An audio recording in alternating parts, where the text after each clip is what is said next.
Hi, I'm Naomi Murphy, and this is the Locked Up Living podcast, where we talk with a wide range of people about harsh aspects of institutional life. We also explore some of the ways to overcome them and to grow and develop. I'm David Jones. So join us every Wednesday morning, 6 o'clock UK time, for a fresh podcast. So today we're speaking with Ian Foxley. Ian's a retired Army Lieutenant Colonel and is the founder and CEO of Parrhesia, the whistleblowing think tank. He had a long and distinguished Army career, during which he was formally recognised for communications warfare innovations he implemented. His charitable work since 2005 has involved constructing a school in Nepal.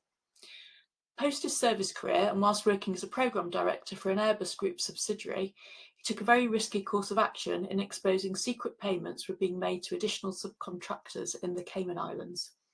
These disclosures led to Airbus being fined £3.6 billion, the largest fine ever imposed on a commercial company in the world under a deferred prosecution agreement between the UK, USA and French law enforcement agencies.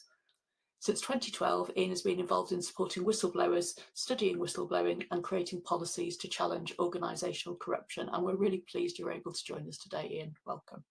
Hi Ian, great to meet you. Ian, this feels like a quite a timely period to have this conversation, but can you tell us where your story started and who were the main players?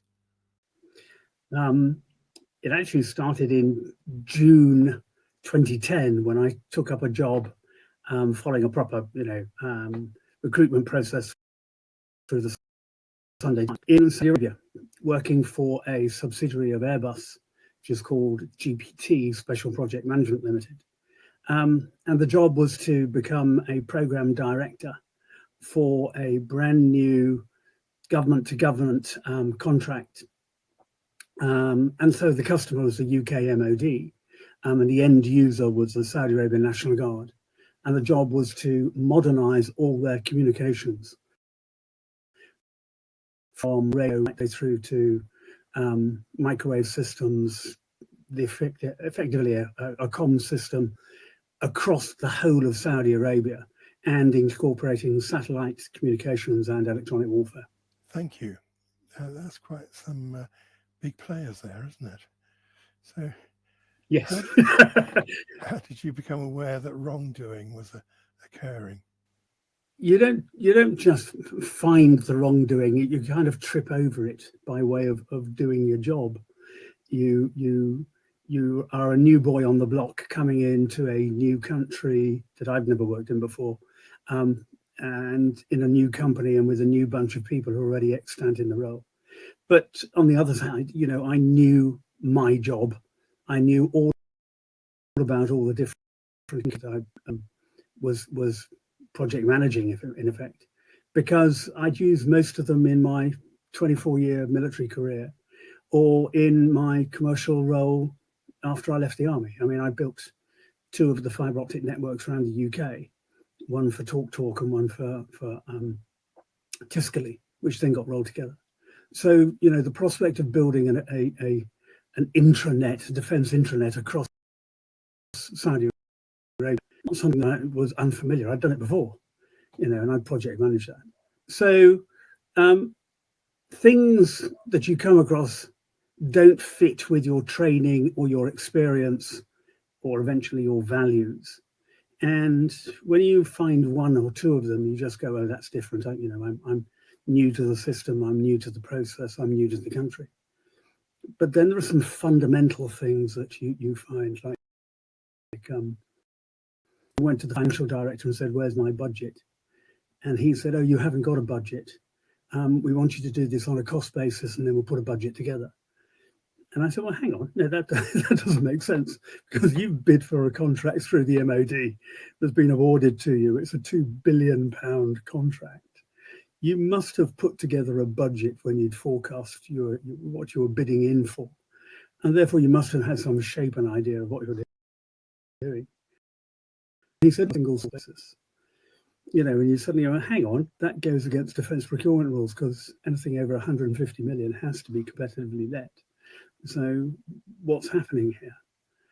And then I found certain projects that were going on which just didn't make sense. Nobody had actually thought out the logical sequence of, what you were doing or should be doing within a program of that magnitude.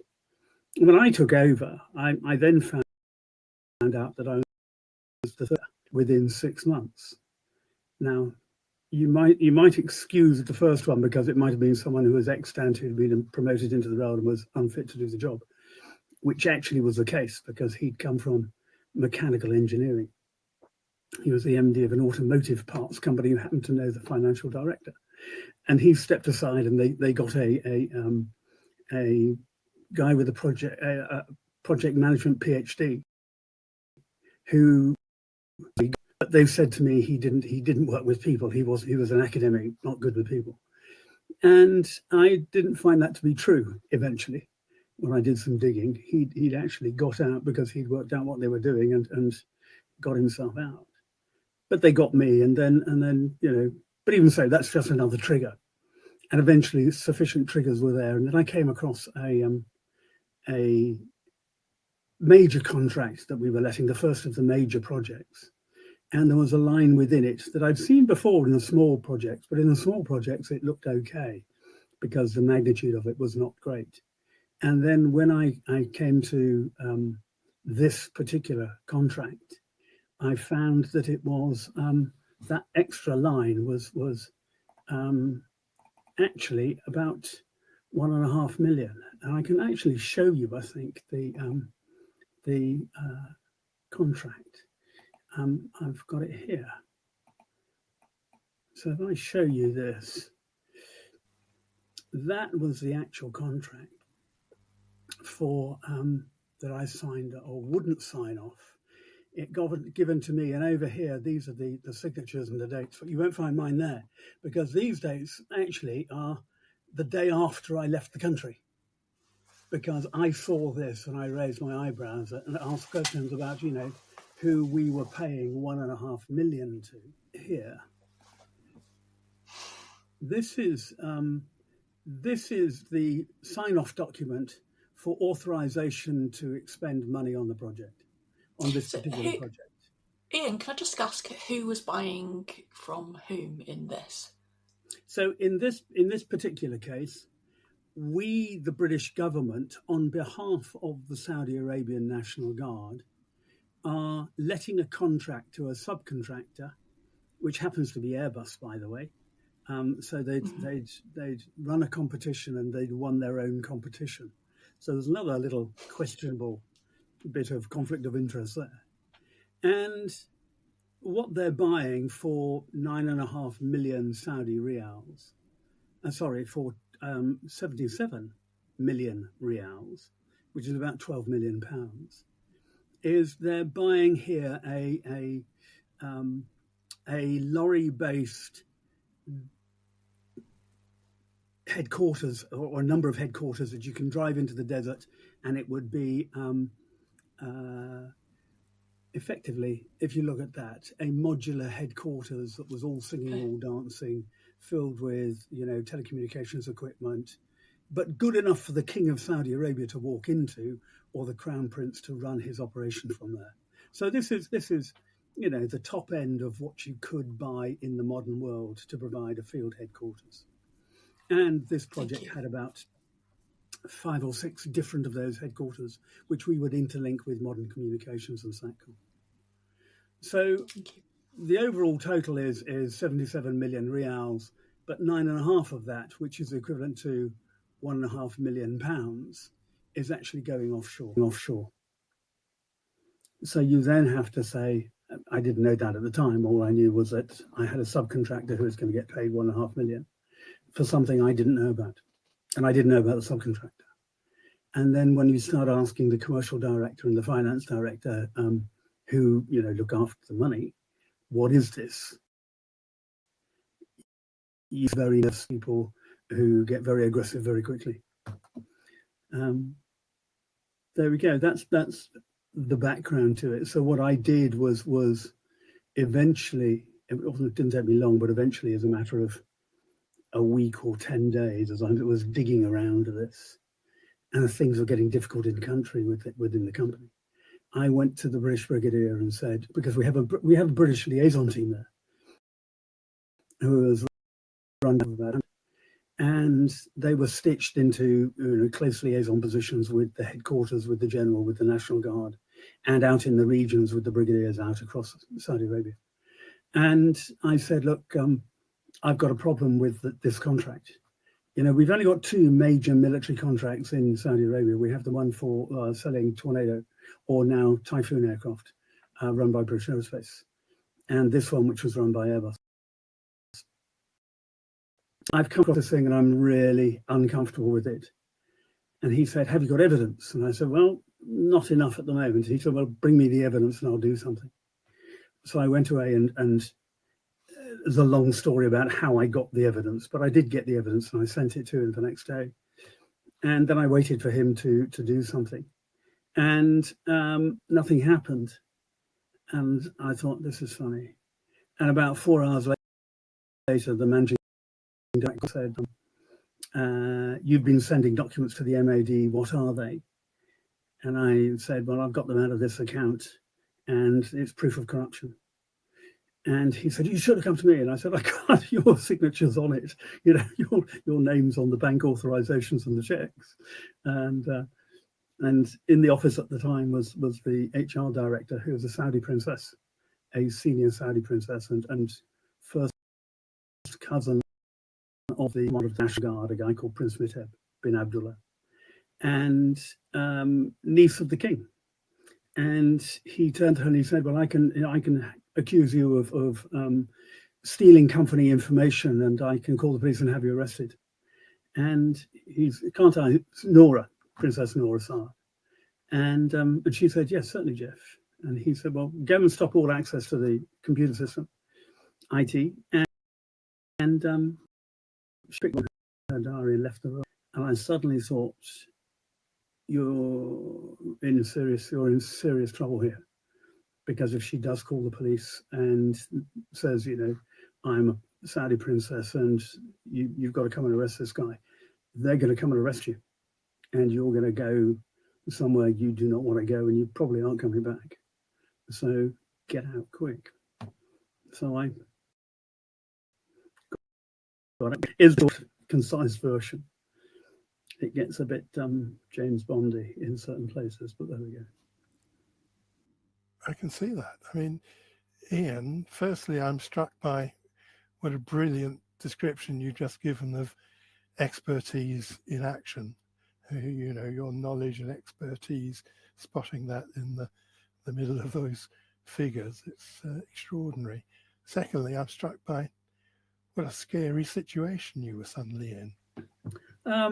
Yeah, I mean, I didn't think the Brigadier would betray me. But what I later found out was that he had rung the Ministry of Defence and said, I've got this, what do I do? And they said, give it back to the company. And I think to a great extent, to be straightforward about it, I got thrown to the wolves. They thought the company would do a deal and remember, I didn't know what's going on. I just know I've come across something and I've declared it. Do I think internally and confidentially, and suddenly find myself betrayed? And then you're threatened, and I think with a lethal threat. I mean, this is not just life-changing; it's life-threatening. And what kicks in, I think, is military training. I mean, I've been counter-terrorist trained, and I'm saying that. And you remain very calm. And you remain very focused, and you think at 1,000,000 miles an hour. And it's about analysing the risk and mitigating the risk. And the old expression, the nearest crocodile to the canoe, beat that one over the head and then deal with the others as they line up. And then work out how to get yourself to a safe place, a safe position, and then go forward from there. I mean, it's not retreat; it's called tactical withdrawal in the military world. But yeah, but it sounds terrifying, but also you can really hear that you just went into pragmatic mindset of, all right, what do I need to do? you know, and become quite logical in order to get out of the situation. But it sounds incredibly frightening and dangerous. You recognize the threat, and then you deal with the threat, and then you relax when you can. I mean, I remember when I caught the plane out that night. I mean, the MOD team, I think, realized that when they found out what I'd been threatened with, they thought, I think that's a step too far. We're not going to allow you to get killed. We're not going to be party to that. And they got me out, or helped me get out that night. And degrees of, you know, you get to a safe house, you sit there for a few hours, you work out which way to go. They say go this way because it's the safest way, and we all know what's happening. But I remember a colonel drove me to the airport, and I went through, and he shook my hand in front of passport control. And I went through, and he said, I can't come through with you, but I'm going to stand on that platform up there and watch you. And if you're grabbed, they'll do it here because it's an electronic passport system. And the princess has and all passes and permits. And if they grab you, my first phone call's to the brigadier, my second one's to the ambassador. At least we'll know where you are. And then you gulp, you shake his hand, you smile, and you walk forward into passport control, where, I mean, and you're in a trapped environment there. You've got to be cool. You've got to keep your wits about you. Get through. You breathe a sigh of relief and, you know, smile upwards, and then you lose yourself in a crowd. Don't go where they think you'll go. Lose yourself. Remain inconspicuous. Find somebody else to give you cover if you can, because they're looking for a single. So be part of a crowd. Get on the aircraft and text him when doors close, and then get the biggest gin and tonic you can, or whiskey off the. And then you can release. And then coming into Heathrow, you're 7 hours in the aircraft, and if she's really going to do something, she'll have wired someone, and there'll be someone coming to put the tabs on you at the other end. So when you come out of Heathrow, you ramp up again, and you switch on. You have a kind of internal radar. So you start scanning, you start looking for who's around and who might be paying in. Hearing very long, and then don't take obvious routes. Don't go near a railway station or a platform where you can get easily nudged off the edge. You know, I took a bus from Heathrow to Reading, and from Reading I took a train to another station, and from that station I called my parents. Emma, my wife, didn't even know I'd left the country. And then hide away for a couple of days until you can really write a report about what it's doing, and say, okay, and I've got something you ought to know about. And that's what happened. It's really interesting as you talk about it, Ian, because you're using the present tense, and I wonder how much that still you know, how much does that feel like the past, and how much does that still feel like it's something...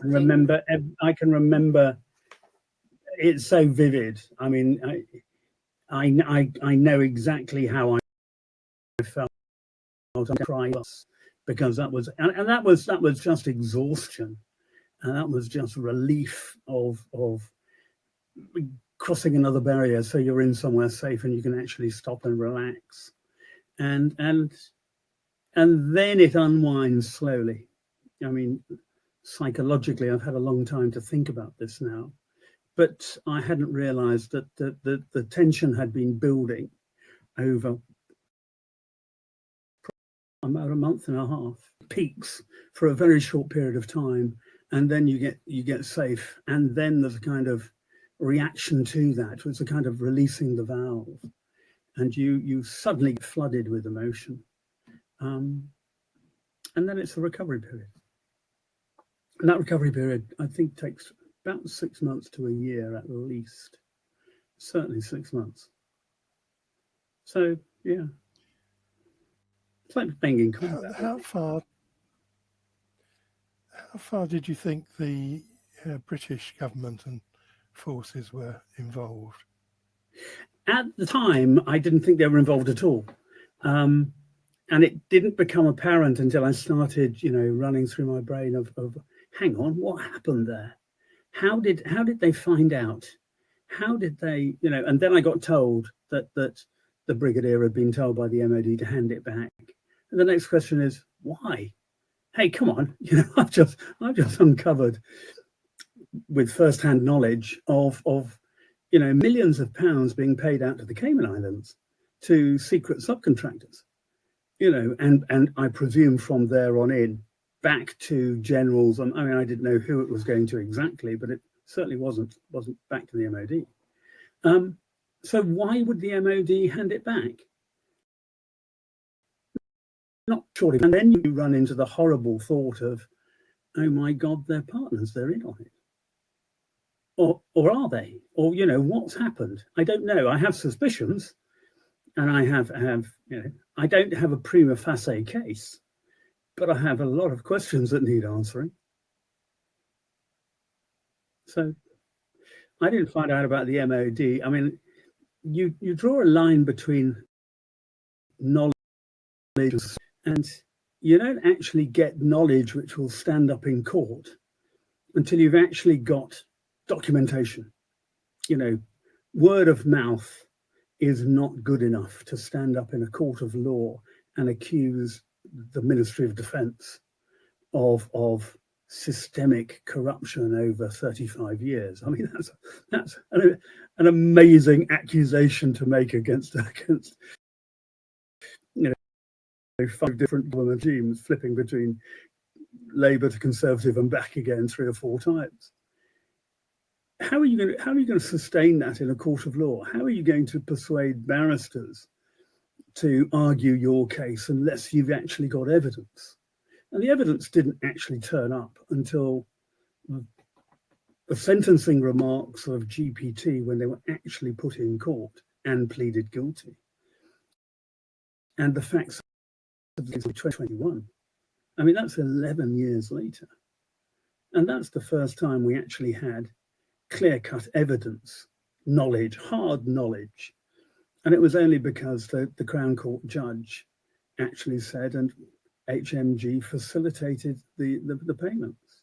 And the last trial, which was finished 10 days ago, of the individuals, actually acquitted the individuals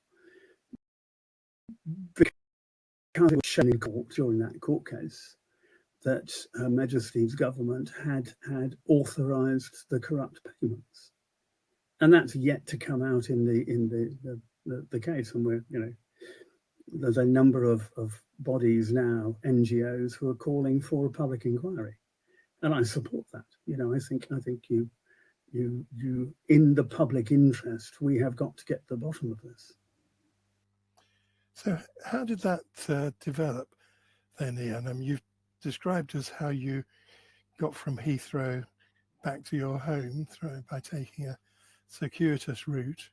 Did your awareness of the situation develop more from that point onwards? Well, the next thing I did was I rang the MOD headquarters. Remember, this project is run from my bit of the army in communications. So I knew the general. The general was at school with me. And I rang his office, and his PA referred to him, and he then said, well, will you go and see my commercial director? And I set up an appointment with him.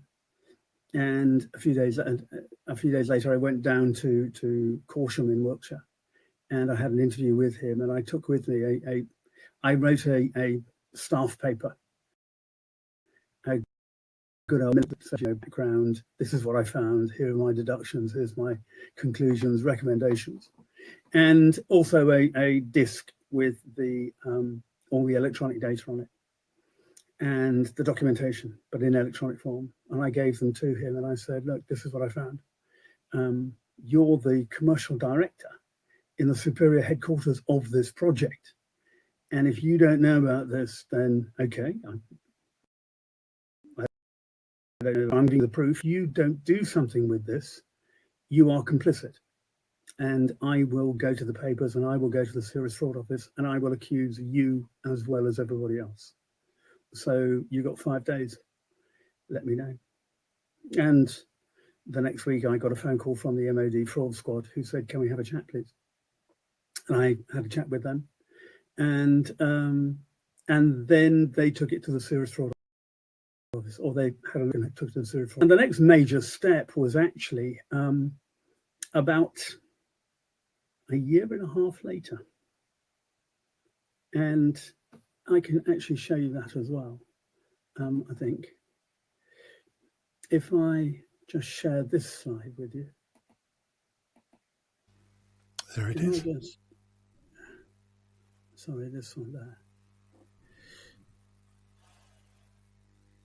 What that lays out is the chronology of what happened. So I blew the whistle in December 2010. I then took it to the SFO. I then wrote to the business ministry and queried how the Defence and Security Organisation Export Guarantees Department were funding SANCOM. And then in 2012, about March, PricewaterhouseCoopers completed their audit of GPT at the behest of Airbus. And they put out a big notification, a big marketing PR thing saying, no proper impairments by GPT.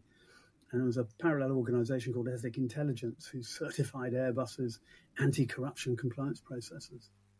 And I wrote to the director of the SFO and I said, have you seen this? And if you look at who the C is in PricewaterhouseCoopers, it's actually Coopers and Lybrand who were merged with Pricewaterhouse. And they were the auditors of GPT, historically back through the project before KPMG. So if there was any history of corrupt payments, do you think they'd declare them, and do you think they'd be objective? And he said, I agree with you. And he launched a formal criminal investigation into Airbus.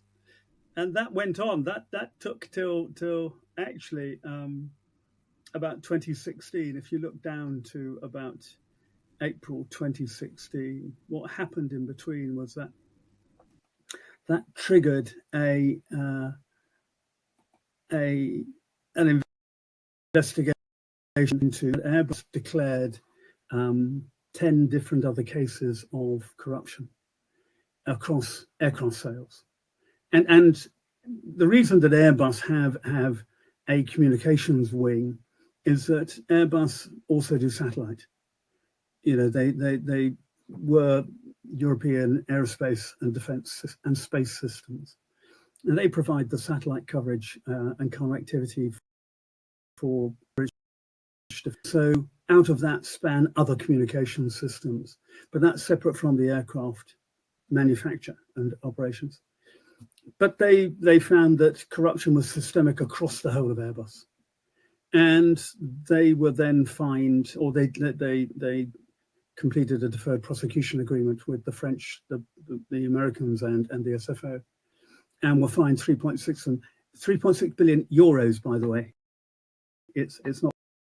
UK benefits that we got out of that was about £880 million into the UK exchequer. And then at the same time, and I didn't know this, but GPT declared guilty or started a plea bargain with the SFO and declared that they were guilty of corruption. And it took another 3 years for the Attorney General to agree with the SFO. And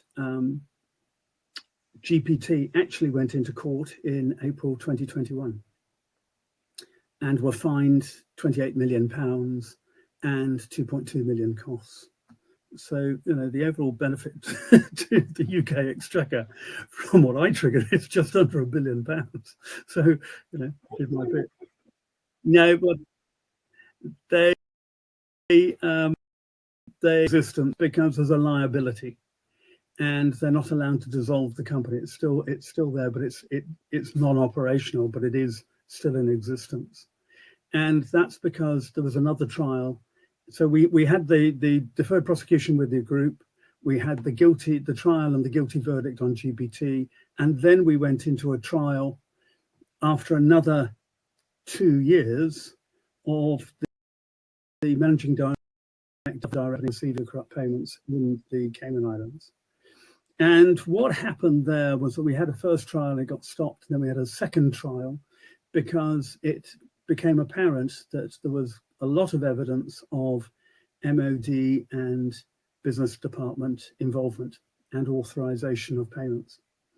And there was a great reticence within business departments or government departments to disclose, and a lot of hard fighting by the SFO to get them to disclose the information. And then you had thousands, and I mean thousands of pages of documentation for the SFO to go through. And eventually, last month, on the 28th of March, I think it was, the jury in the last trial declared that the two individuals were not guilty. They were acquitted of corruption on the first charge, but the managing director was found guilty of taking bribes while he was a civil servant working on the case. He took backhanders and was jailed for 30 months and fined a total of about £148,000. So he went to jail. He's in jail now, and he's got a massive fine to pay. And I think it's a fair judgment, because the people in the case, I believe, were the government departments and the politicians and the senior civil service who allowed, facilitated and propagated the corruption since the initiation of the project in 1978. So there is a question to ask about what they've been doing on behalf of us, the taxpayers, and by what policy, and what should be done about it. So do you think the questions you'd raised and you'd highlighted, do you think they've been satisfactorily resolved, or is there more to do? Number one, I'm vindicated in what I saw, what I found, what I blew the whistle on. It's now proven fact that I was right and the contract was corrupt.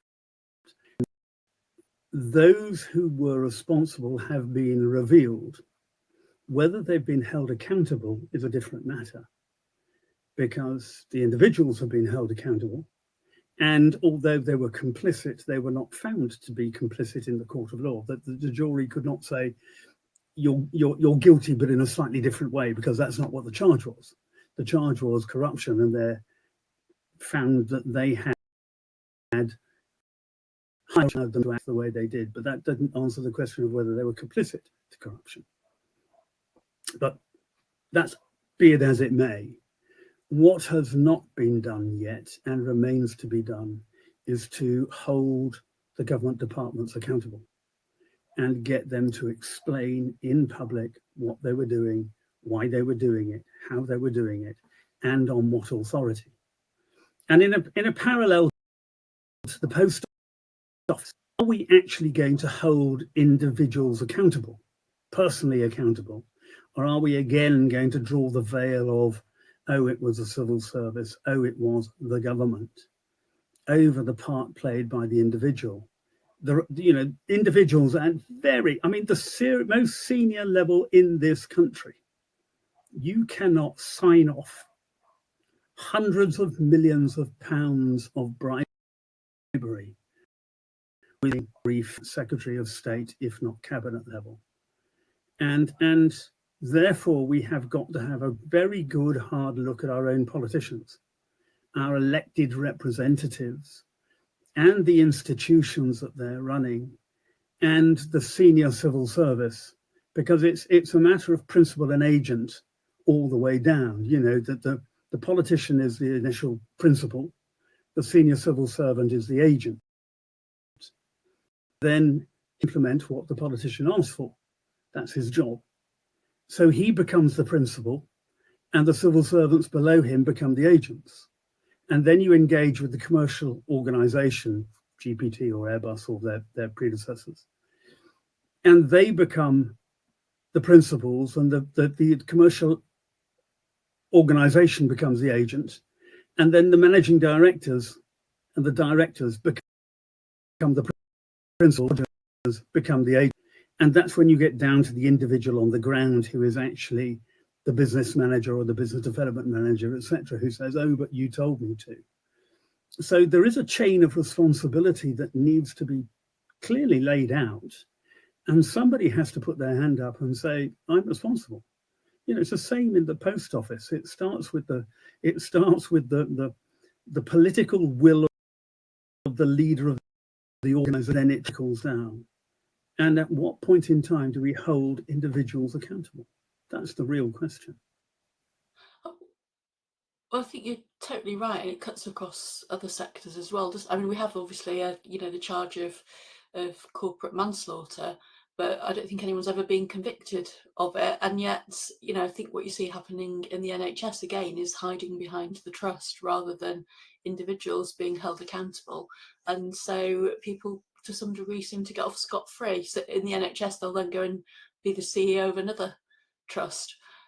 Because they are not having to hold their hands up to what's they take a golden handshake, and they pop up 2 counties down the road in charge of another trust because they've got senior level experience. What they don't admit to is that actually they penalise somebody who stood up and said you've got malpractice going on or bad management, and they shoot the messenger, and hence we come back to Parrhesia.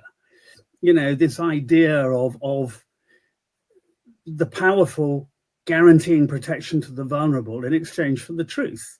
And that's the ancient principle that we've forgotten, and we really need to implement it back in this country at the moment. You can't, if you want to take the money and the status for being the head of the organization, then at least take responsibility when it goes wrong as well. If I'm commanding officer of a regiment, and I have been, if something goes back and I have been negligent in not ensuring the paymaster has done his job properly and checked the accounts, and there's a deficit of money, I'm actually responsible.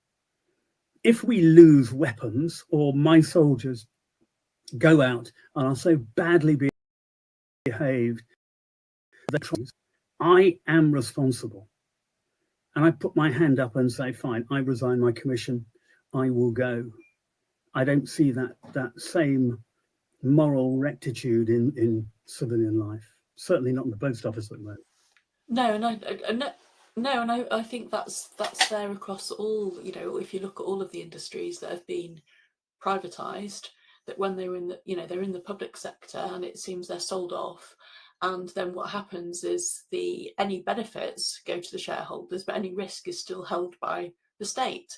They get bailed out, water companies get bailed out, or what have you. So it doesn't really work both ways, does it? That idea of accountability and responsibility. But I'm glad you brought up Parrhesia, Ian, because I'm delighted that you've had a good outcome in terms of being vindicated for the part that you've played.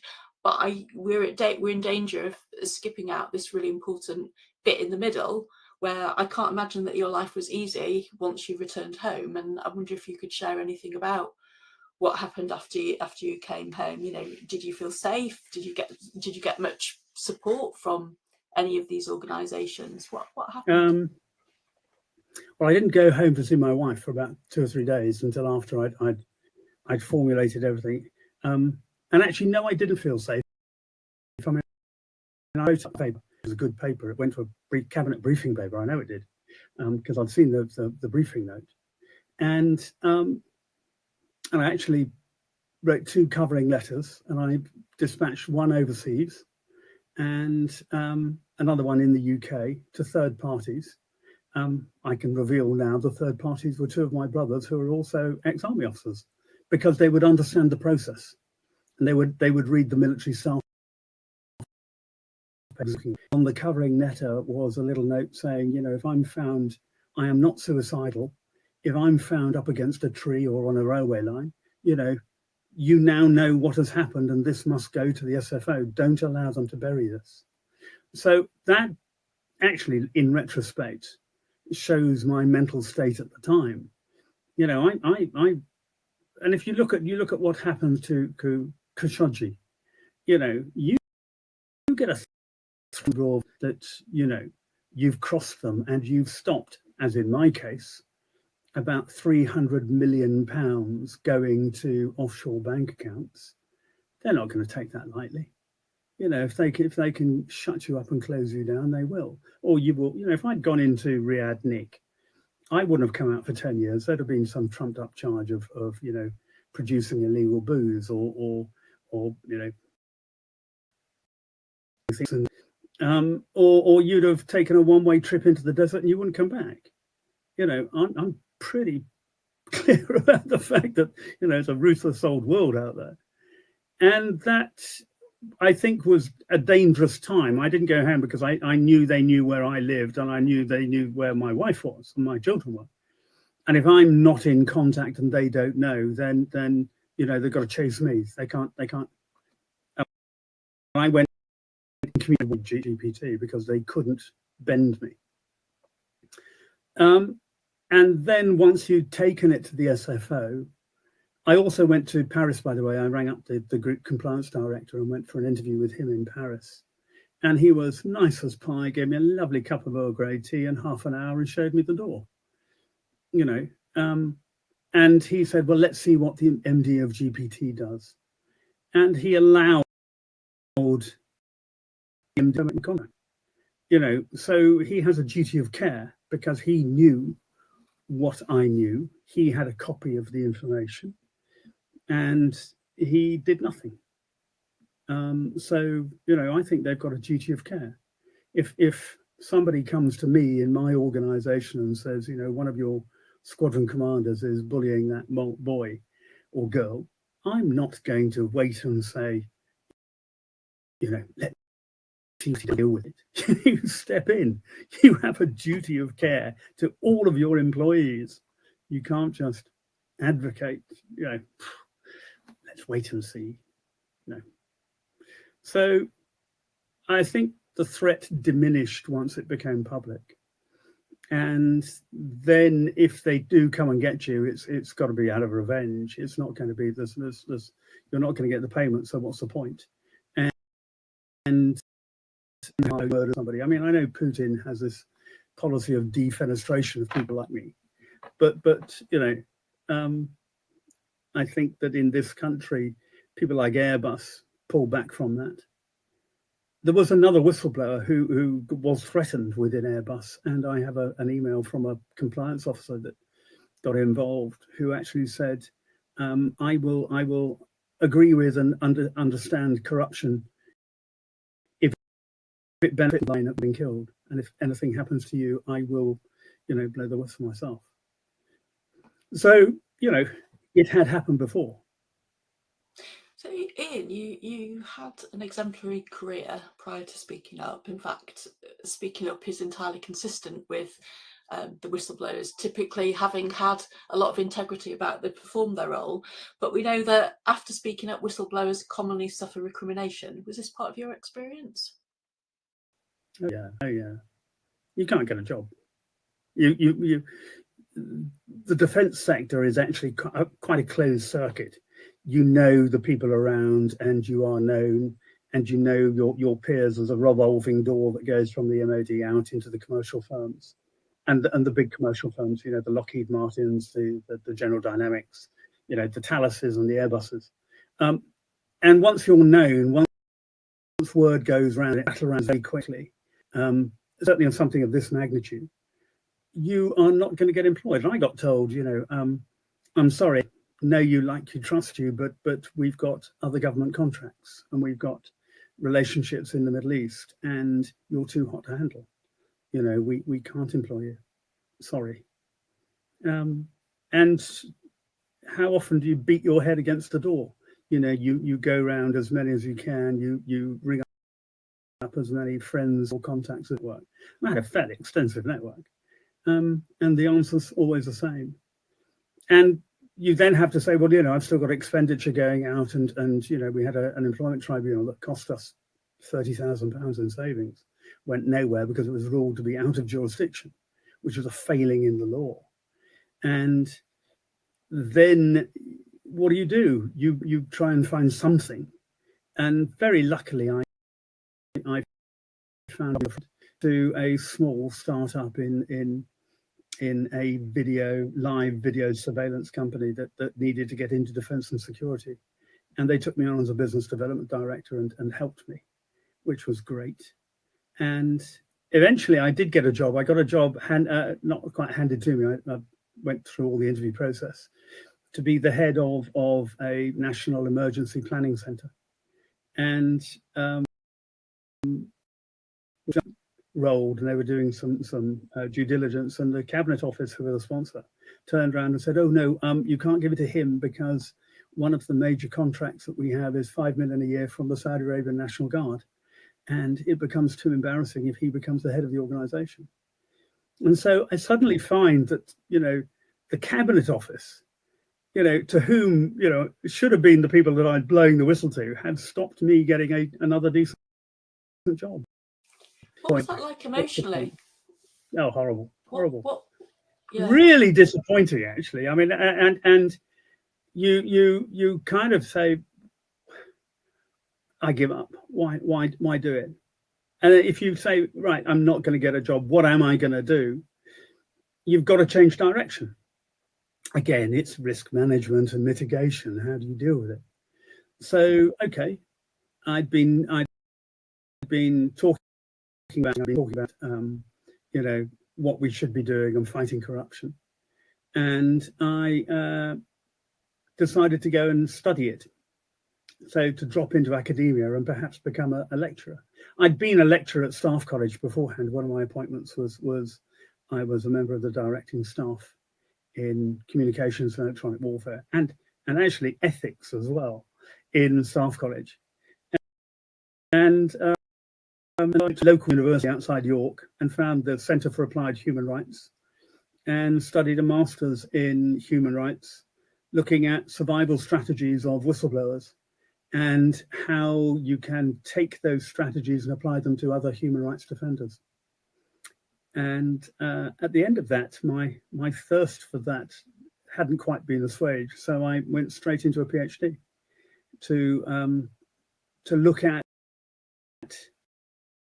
why people do not speak up, because I know why people speak up, but it always plagued me as to why people don't speak up, and especially in an environment like mine where we'd all had the same education, background, training, experience, and should have behaved the same way, and yet didn't.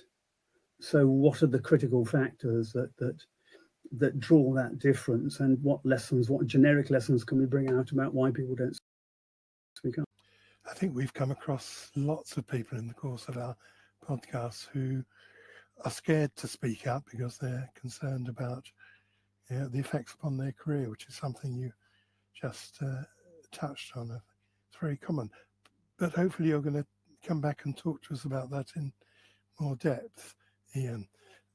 Can I just say, I think you've given us a brilliant description and insight into the interactions between our political system, the government / civil service system, and the people they engage with commercially. I think you've done that so powerfully. But in addition, you've given us, I think, something rather rare, which is a description of the activity, the thinking of a very good military mind, which arises from your military training and experience as well. I think we don't often get that portrayed. I think we're much more used to envisaging some kind of Colonel Blimp, which you're not at all. Well, thank you. I think there are three key aspects of me that I think shape what I do, and also when I'm Catholic. And I know there are shades of that, but within every Catholic there's a very hard core of values. It's drummed into you, beaten into you when you're very young, and you never lose it, or you seldom lose it. Secondly, I'm a rugby player, and I'm quite used to, getting into the fray and not dodging the tackle. And thirdly, I did parachute selection when I was 34 and commanded a parachute unit for 2 years and had immense fun. And the thing about that is that you are a people apart. You are those willing to take a blow and get up and fight again and keep getting up and fighting again. Put yourself on the bridge at Arnhem and you've got certainly when you've got nowhere else to go. So get on with it, and take them down with you. If you're coming for me, don't expect an easy time. Thank you. But from what you've been describing, Ian, it doesn't sound that you got a lot of support anywhere along the line. Did you? Yeah, only within the institutions, the only support I got was from within the Serious Fraud Office.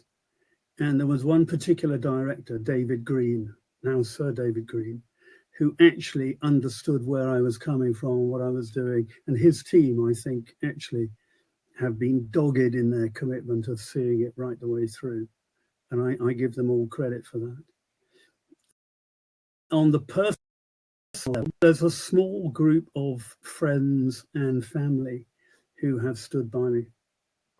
And in particular, I mean, my wife, we'd been married 36 years. I could not have done this without her, because when life really comes at you and knocks you time and time again, you've got to have a rock that you cling to. And she's been fabulous. And actually one of my conclusions of my master's, I described this idea of on the rock face of life, you've got 4 handholds, and there's a climbing analogy that says you can take off one, but you've got to retain the other 3 to retain stability. And in life, you have 4. You have home, health, work, and wealth. And when you're a whistleblower, the first one that goes is your work. The second one that goes is your wealth. The third one that goes is your health, certainly your mental health, because you're immense, and I mean immense stress. And the last one, the only one that keeps you hanging in there, is that close network of friends and family who know you, understand you, and stand by you. And that's, in my case, that's true as well. Thank you. Well, I think that's probably quite a good. Well, no, maybe not. Maybe we should just get one in about Parrhesia, actually. So, just in terms of getting towards the end of the interview, Ian, what's next for you and also the organisation you founded, Parrhesia? Can you say a little bit about that? Yeah, sure. One of the things that Parrhesia came about really because I was having a discussion in the academic world about what I was going to see. And having worked out why people don't do things and having proven in the thesis that I know who knew about it in the government, one of the things I wanted to do was actually change the law about protection of whistleblowers. But to influence and get that done, you have to provide evidence. And evidence, where does evidence come from for policymakers? It actually comes from 2 places. It comes from the experience, people like me, who are experts, but only because they've done it. And secondly, from academics who have studied it for a long time. That's where we get expertise from. You listen to Radio 4, listen to the Today programme. They're the people they bring in to talk about it. So studying the PhD and the Masters, I knew all the experts. And what I found was that whistleblowing is a fairly niche segment. So let's put them together and let's find out what the body of knowledge is and where the deficits are. Where are the gaps? Where do we need to look in future? And where do policymakers need the evidence? And can we get it researched, or can we dig it out and take it to them to support the arguments of what needs to be done? And so that's what we did. That's why I put Parrhesia together. And that's what we're doing now. And we've we've been successful. It's been going 3 years. We need more funding because we run on a shoestring. And Joseph Rowntree Charitable Trust have been great in funding us to date, but we're running out of that funding. But we have got clauses into the Economic Crime and Corporate Transparency Act, specifically about whistleblower protection under failure to prevent. And we have contributed to the view of whistleblowing framework, and we've contributed to the anti-corruption strategy. We support the all-party parliamentary group on anti-corruption and tax reform and fair business banking. So we have a voice that is now listened to by the ministers and by the policymakers, senior policymakers, hopefully to help shape the future, to make the world a safer place. Thank you, Ian. That's a really powerful story, but nice to hear there's a good outcome at the end of it, and also hear about you. I haven't finished yet. Using... I haven't finished. I've got a few things left to do. We haven't changed the law. Yeah, but I mean, in the immediate future, I have a civil claim for compensation against the MOD and the business department. I've got to argue that through. I want to ensure that we have a public inquiry into government departments and how they've handled, overseas payments on corrupt or corrupt payments on defence procurement contracts. And I have another question, and the question is about proceeds of crime. If the government corruption, as was shown in the most recent trial, and if they took £28 million in fine off the company, how do they hold on to that if they're complicit under the Proceeds of Crime Act? And should they? It's not taxpayers' money, it was a confiscation on the proceeds of crime. I think they should hand that up to whistleblowing charities to put in place processes of therapeutic counselling, judicial support, employment support, and further research into whistleblowing to actually benefit society and help make the world a better place. Don't hang on to the ill-gotten gains. You don't deserve them. Give them up. There you go. That's what I want to do. Good point. Good.